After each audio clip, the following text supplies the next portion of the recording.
Ken Trahan and Lenny Vangilder, SportsNola.com. It's our first NBC weekend preview, and a lot going on as usual, Lenny. And of course, we'll start with the state soccer championships at Tad Gormley Stadium.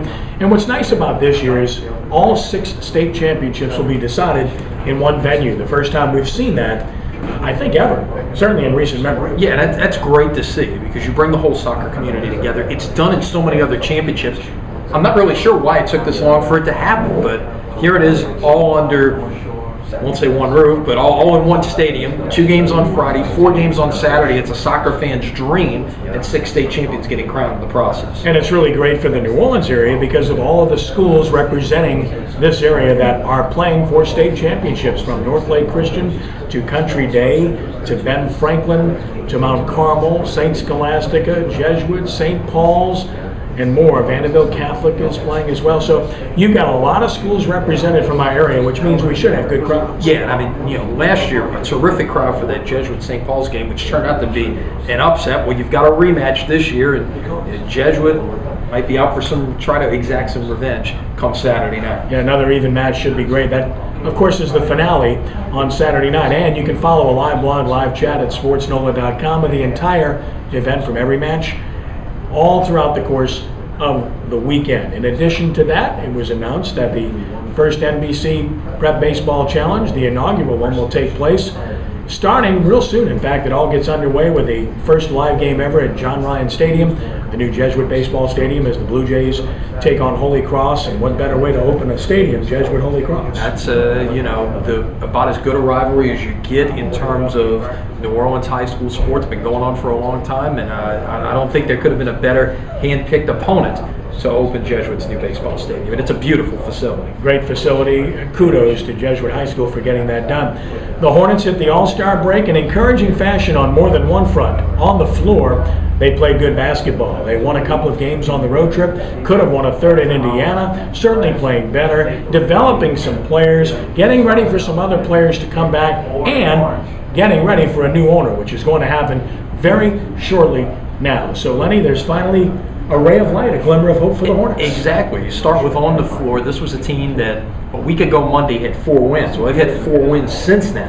They're really starting to perhaps turn the corner a little bit, and that's with a lot of guys still on the shelf. So as they get some guys healthy here, it's going to be interesting to see how the rest of this season plays out. Hopefully you don't make things go too well and you end up playing yourself out of a potential too high a pick for next year, but still in all, it's encouraging to see a better product out there, especially when this team's been gone now. It'll be over 2 weeks by the time they finally get back to the floor at New Orleans Arena come Wednesday night. And on the ownership front, absolutely, that we know that needs to be resolved, and obviously it looks now that it's going to happen in short order. And perhaps the most encouraging thing emanating from that story is the fact that David Stern says there will not be an escape clause. His team will be in New Orleans.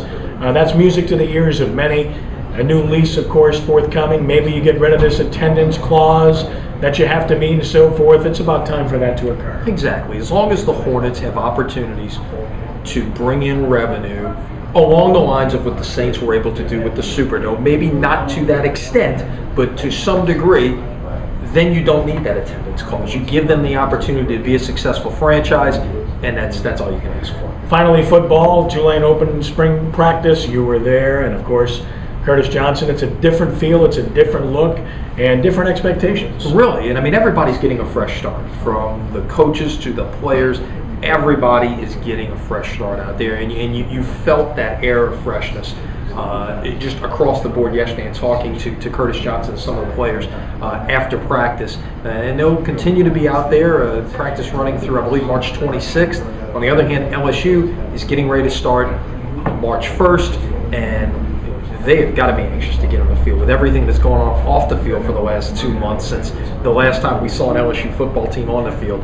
Anything has got to be a bit of fresh air in regard to that program. And, of course, you can read about the NFL Scouting Combine and some particulars with our Al Dupuy here at SportsNola.com. And, of course, enjoy the soccer. Follow our live chat at SportsNola.com. And don't forget SportsNola TV, Monday night, 6 p.m. here on WHNO Channel 20 in New Orleans, and you'll want to be there to be watching as we'll break down the soccer, we'll break down some prep sports including baseball, and we'll get into the Hornets and football among other things.